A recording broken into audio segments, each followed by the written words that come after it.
bueno, volviendo a una respuesta muy corta a lo que era tu pregunta. ¿Cuál es mi filosofía? Ciclo económico, cuando estamos en mal momento, cash, opciones put. Cuando estamos en un buen momento cíclico, value, deep value o a veces crecimiento. Entonces, ustedes conocían a Joel Greenblatt, excelente librito. Él compraba, como hace Mark Spitznagel, empresas que crecen su patrimonio y su capital rápidamente. Entonces tiene altas tasas de retorno sobre el capital y esos son los que agarran. Pero son dos estrategias distintas, ¿no? Value y más yendo por crecimiento. Hay mucho por investigar, mucho por aprender. Pero yo creo que el value, que no ha sido exitoso en los últimos años, ha sido exitoso principalmente por ser conservador en momentos delicados. Entonces dice, bueno, ¿qué hace alguien en casa? ¿No? ¿Qué hace mi abuelita o mi mamá? Que no se va a meter a opciones put, evidentemente. Ajá. Pues simplemente te puedes apartar del mercado por un momento. ¿Sí? Y eso es lo que me gustó mucho el libro de Seth Klarman, este libro que que empezó a costar $2,000 en Amazon, segunda edición. Porque él dice, mira, invertir es como el béisbol, ¿verdad? Y yo soy más del fútbol, pero bueno, era el béisbol. Tú puedes esperar a que ya llegue la pelota tal como quieras. No tienes que darle a todas las pelotas que te tiren. Tú puedes tomar un momento y decir, bueno, espero. Por eso nunca hay que tener arrepentimientos en la bolsa. Porque oportunidades hay de sobra, no hay que tomarlas todas. Y no hay que arrepentir las no tomadas. Hay que arrepentir mucho más las tomadas y las mal, tomadas. Pero realmente no hay que arrepentir. Porque la vida, especialmente en temas de inversiones, como ese partido de béisbol, estás esperando la pelota a que llegue en el lugar correcto, estás 100%, bueno, 100% seguro, estás muy seguro de tu caso de inversión y ahí le das a la pelota. Entonces, esa es la filosofía. La mencionaste que en ciclos, digamos, en el momento de expansión, te gusta value, deep value y crecimiento. Sí. ¿Nos podrías contar un poco a la audiencia de la diferencia y alguna oportunidad que hayas encontrado? Mira, al final, value es análisis fundamental, es ver los fundamentos de la empresa financiera y decir, bueno, démosle. Obviamente, la diferencia es que muchos de los supuestas empresas value no necesariamente crecen muy rápido. ¿Eh? Por eso también en parte son más baratos, porque el value se tiende a lo barato. No sé, la historia con Benjamin Graham y uno de sus discípulos, ellos decían que value era como encontrar los cigar butts en la calle y fumarlos, ¿verdad? No sé cómo explicarlo en español. Es, digamos, encontrar las colillas de cigarrillo en la Exacto. calle y darle el último jalón. El último jalón. Y eso era value, ¿verdad? Entonces, esta gente compraba, por ejemplo, Benjamin Graham compraba empresas que decía, bueno, esta empresa tiene más dinero en caja de lo que vale en la bolsa. Entonces, en realidad, es el equivalente de las colinas de cigarrillo.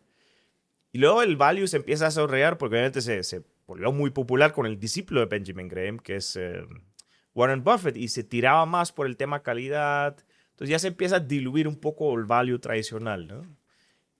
Bueno, que Warren Buffett, al salirse, digamos, de la escuela de Benjamin Graham, lo que dice es, ¿por qué voy a vender un negocio si sigue creciendo a buenas tasas? Y me gusta. Exactamente, exactamente. Entonces, mira, value al final es un poco relativo porque si value hoy día significa comprar buenas empresas a buenos precios, las tres estrategias son iguales. Sí. Entonces, yo soy un poco más value en el sentido, de nuevo, que analizo el downside y no quiero que sea demasiado grande, ni a nivel cartera, ni a nivel acción individual. Entonces yo trato de alguna forma cubrirme, ¿no? Y trato de ver motivos de por qué algo está más barato de lo que yo creo que vale y la razón por qué.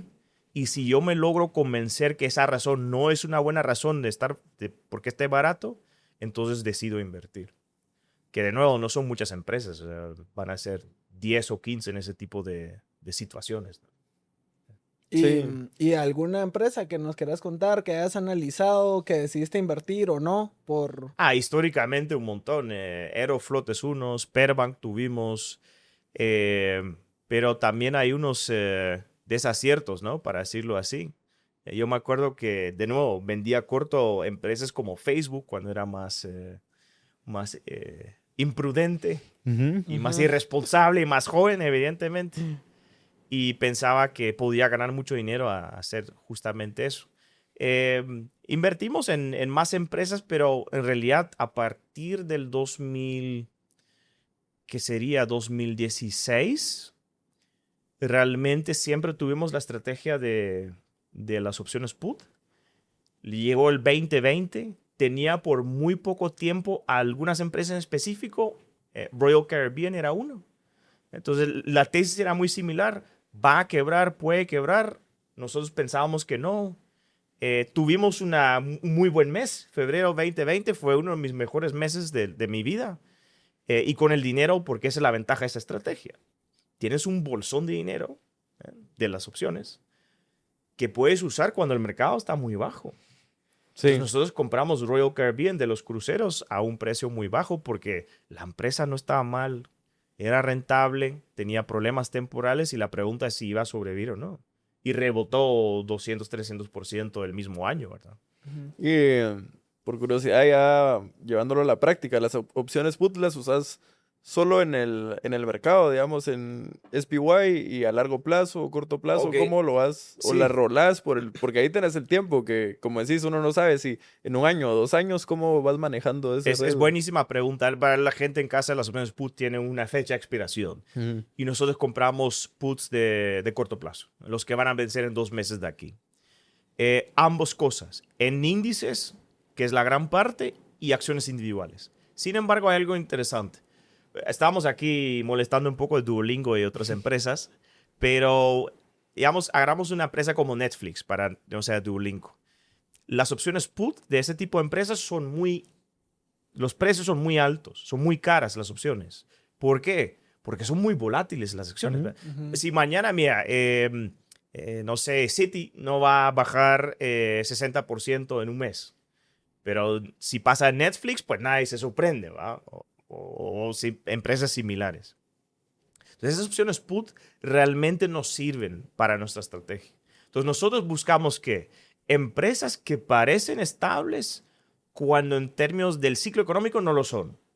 Entonces, hablas mucho de bancos, hablas de empresas como, digamos, un Caterpillar, ¿verdad? Que tiene mucha maquinaria, mucho Sí. equipo capital. Entonces, para darles un ejemplo, nosotros compramos opciones put de Ali. Ali es un banco Ujú. que da créditos, préstamos, pero más bien para la compra de vehículos. Ellos tienen gran parte del mercado de créditos a vehículos en Estados Unidos. Entonces, ¿por qué? Porque pensamos que podía haber problemas en ese sector. Y entonces, un banco que presta a gente para comprar un vehículo, que es siempre una acción muy estable, ¿verdad? Pero cuando llega la mala noticia del ciclo económico, cuando tenemos señales de crisis, son las acciones que más pueden caer, mucho más que el mercado. Y esas opciones put son muy baratas. Y cuando ocurre bueno, la caída, son también los que más ganancias podrían dar. Entonces, ojalá podía hacerlo yo, que siempre lo he hecho en empresas como que sea, Facebook, Google, Nvidia, tal vez ahorita, pero realmente no sirve la estrategia con esas acciones porque son muy volátiles, las opciones son muy caras.